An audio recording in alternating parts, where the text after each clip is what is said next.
I asked with Ndlovukazi. I started with Ndlovukazi. Ndiyaphotisa kuwe chairperson. Sihlalo isibalulekileyo kakhulu, ndiyabulela. Minister, your presentation was focused on road and rail, nothing about the maritime sector. And that is a very strategic sector. Why is that so? Are there any projects that are happening in the ocean? Thank you. That was sweet, short to the point. Honorable Peter. Mangbonge sihlalo wendlu ebekekile. Umbuzo wami uya ku Minister ubaba uDeputy Minister ubaba uZekalala.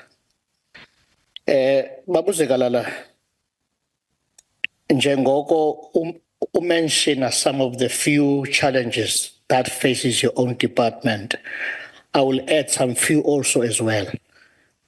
Our post office is vandalized from Mhlekazi. Amaholo aya vandalize everything. Zonke izinto nje esiba usitsho. Now, umbuzo wami is simple, Mhlekazi. As your department are facing so many challenges, as a minister, what is your way forward? Sikhohlwe Mhlekazi kumane sibalisela into yoba kukho ezi challenges. Now sinibekile ningo-minister, niza nantoni kuthi 80, nangu 1, nangu 2, nangu 3. Thank you. Enkosi siyabulela. Honorable Makesini. Thanks, Chairperson. Let me start with the Deputy Minister of Public Works and appreciate the honesty of presentation yabo. And what makes me happy, yes, and I agree, kuna problem ye construction mafia.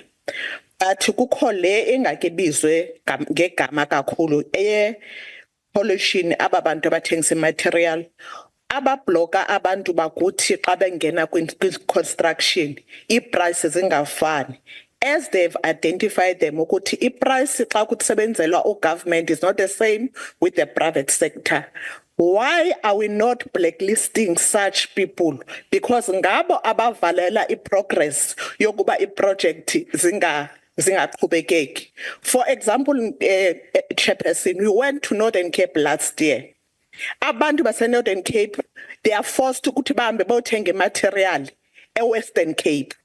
The delivery process iba progress babhatala kakhulu kuyenza apha iba ibudget ebebudgetelwe i-company i-progress ibe delay because ba end up abandona i-project because imali yokuthi bebe quote department for this project ba end up bangakwazi udeliver because of this challenges ezikhona, because the Northern Cape there's no places ezinkulu ezithengisa material. 2, the Minister of Human Settlement, Dibonile, there are 21 projects that were blocked, but kuna project that I think earlier and can discuss now that are not part of the 21.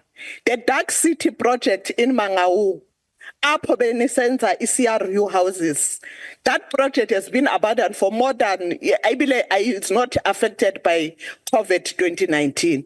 Yesterday we went to that project. Izinto besenizifakile nezitova zisekho. There is no security. I think it Department of Human Settlement, the Free State Minister, they must give you a detailed report on this 3 projects so that we get a progress report. What is the challenges of these projects? I said Dark City, SE2, Mileo that are not moving, including the G Hostel project in Velcom in Machabe. Then the last issue, Mama or Baba Chris, uthethe issue yokuthi regularly ngoba badila nge-global supplier, they do go to overseas bayodibana ne-suppliers. Niela on behalf of the construction, or do you do in-house project so that when you're overseas, you're deploying a supplier?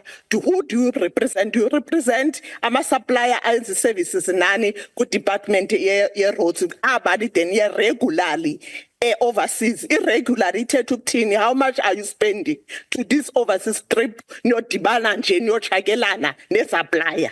Enkosi. Enkosi. Honorable Chirwa. Thank you so much, Slalo, and I apologize in advance if I'm going to take a bit of time. I'll try to just make it quick and fast. Yeah, let's take into consideration that we Correct. need to reduce them. Correct.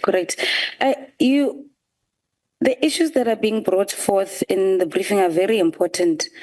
And I think the Deputy Minister of Public Works goes into detail on some of them. But I think the one that we are leaving to chance, which is particularly the most pivotal one in the issues that are being faced in infrastructure development, is crime. Number one, crime by government officials who pressurize and interfere in professional departments like procurement with intent to give their fellow comrades tenders in exchange for kickbacks. Number two, crime by professional staff who have created networks with suppliers in issuing and distributing tenders. The corruption is professionalized, and I think the Deputy Minister even says this about that. It's professionalized and even seeps through investigative measures when red flags are being raised, and the system is clearly fundamentally fallible. Number three, crime by tenderpreneurs who use money to bully their way through being granted tenders. Number four, crime by tenderpreneurs who sabotage infrastructure efforts and infrastructure development, terrorize professional staff in government, coercing them to issue tenders to their companies and threatening death, and in some cases go all the way in inflicting violence on government personnel. Number five, crime by politician tenderpreneurs who infiltrate politicians as politicians go up the ladder and infiltrate in government in pursuit of leadership positions and government titles for the purpose of influencing tender outcomes. Crime by politicians and tenderpreneurs that inflate prices when they intend to rob the public purse. This is why it's primarily criminal to win internal political power in an organization by using money from the private sector like we saw in 2017. The pledged loyalty goes to the industry bosses and not the people of South Africa. There has to be a real commitment to fighting the sophistication of crime in public infrastructure in South Africa. And the only way to do this, ministers and deputy minister, is by building state capacity and moving away from outsourcing primary functions of a department to tenderpreneurs and outsourcing, and you would have halved half of the crisis that's imminent in these departments. When you build state capacity, it isn't a threat to the private sector, as private sector is not threatened by government existing. Don't make a speech. It's not a speech. Please try and round up, my dear. But bengifuna ukugcizelela indaba ye crime, the fact that we're not addressing it with the adequate attention it deserves, and how it is a threat in all these departments, we primarily should be dealing with the issue of crime. And the only way to do that adequately is to do insourcing and build state capacity. And the ministers are not going into detail on how they plan about going this. That is what I'm trying to raise. Ngiyabonga Sihlalo. Enkosi. I'm now moving to Honorable Noah. Thank you, Chair. All protocol observed. Chair, I will want to ask a cross-cutting question because this issue comes out of all the presentations that deals with abandoned projects, insolvent companies that were appointed. Now, I want to establish from all the departments whether is there an intention to come together to discuss this matter, because it can't be happening in the last administrations and we're getting into a new administration with the same problem, and there is no clear projection of exactly how do we want to handle this matter. It's just like we are accepting that there will be insolvent company and then we'll forget about it. We'll go and look for another money, look for another company. It's like it's a norm that we'll have to live with, which I think it is unacceptable. Secondly, those companies that will ultimately go insolvent after being appointed, how will they have been appointed? What is the method and system that departments apply to appoint them? what will have informed the department to appoint a company which will ultimately go insolvent? And when it is so abundant and a new company is appointed and another money is being budgeted, is there a plan or does it happen that the money will be recovered from the company who will have shown that it has got an ability to deliver, but in the process it gets abandoned? It is what's really scary, what came out of the Department of Transport, of the projects that were abandoned. So that area, it's a cause for concern that government, I think it cannot be just left unattended to. Thank you very much. Thank you very much, Honorable Noah. Honorable Mananiso. Thank you, Chairperson. My question first is about lawlessness that has actually cost-cutted all this presentation. I want to check if it can be given to us as a written submission that we get how many cases have been dealt with so far, including all the specific in terms of what Honorable Chirwa could have said, from those who are inside, outside, stakeholders, and everybody that is involved.